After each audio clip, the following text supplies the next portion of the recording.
नमस्कार साथियों, स्वागत है आप सभी का हमारे YouTube चैनल में। साथियों, आज के इस वीडियो में हम लोग बात करने वाले हैं देश दुनिया में घटित होने वाली उन प्रमुख बड़ी खबरों के बारे में जिनका सरोकार कहीं ना कहीं आपके जीवन से जुड़ा हुआ है। तो चलिए बिना देर किए हुए आते हैं एक एक खबरों पर और जानने और समझने का प्रयास करते हैं। प्रधानमंत्री नरेंद्र मोदी अपनी 3 दिवसीय यात्रा पर सेशेल्स पहुंच गए हैं।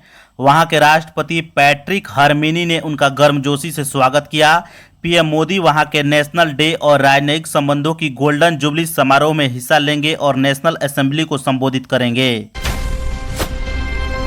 अयोध्या राम मंदिर ट्रस्ट में चंदे की हेराफेरी के आरोपों के बीच बड़ी हलचल हुई है।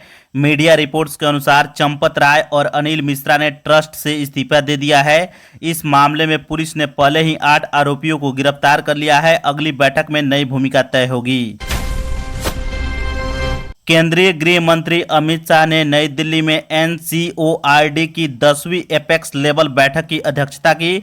उन्होंने कहा कि देश को नशीले पदार्थों के खिलाफ एक निर्णायक और बेरहम लड़ाई लड़नी होगी। उन्होंने ड्रग्स को राष्ट्रीय सुरक्षा और देश के युवाओं के भविष्य के लिए बड़ा खतरा बताया। सड़क दुर्घटनाओं को लेकर सुप्रीम कोर्ट ने सख्त रुख अपनाया है।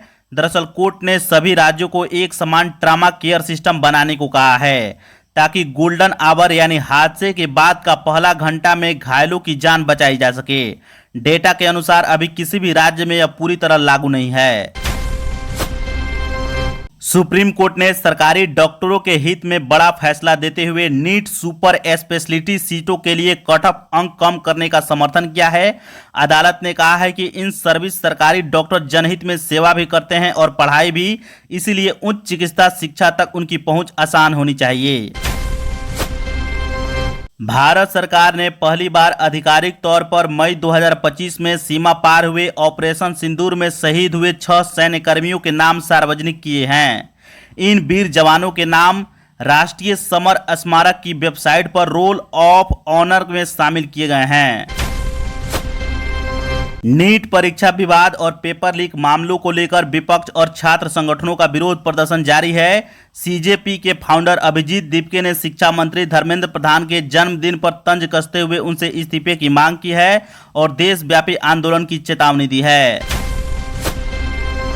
पश्चिम बंगाल के मुख्यमंत्री शुभेंदु अधिकारी ने ऐलान किया है कि उनकी सरकार राज्य में समान नागरिक संहिता लागू करेगी। उन्होंने कहा कि गुजरात और असम की तर्ज पर पूरी कानूनी प्रक्रिया का पालन करते हुए बंगाल में भी इसे जल्द ही धरातल पर उतारा जाएगा।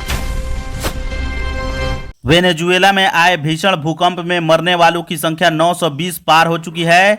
इस संकट की घड़ी में भारत ने मदद का हाथ बढ़ाते हुए ऑपरेशन अमिस्ताद शुरू किया है। भारतीय वायुसेना के 2 C-17 विमान 35 टन राहत सामग्री और फील्ड हॉस्पिटल यूनिट लेकर रवाना हुए हैं।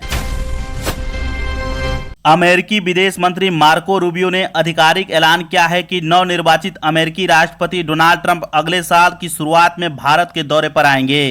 रूबियो दोनों देशों के बीच होने वाले बड़े व्यापार समझौते को अंतिम रूप देने के लिए जल्द ही भारत का दौरा करेंगे। कांग्रेस महासचिव जयराम रमेश ने भाजपा पर बड़ा राजनीतिक हमला किया है। उन्होंने आरोप लगाया है कि भाजपा लोकसभा में 2/3 बहुमत इसलिए चाहती है ताकि वो संविधान में संशोधन करके देश से आरक्षण व्यवस्था को पूरी तरह खत्म कर सके। भाजपा ने इस आरोपों को खारिज किया है।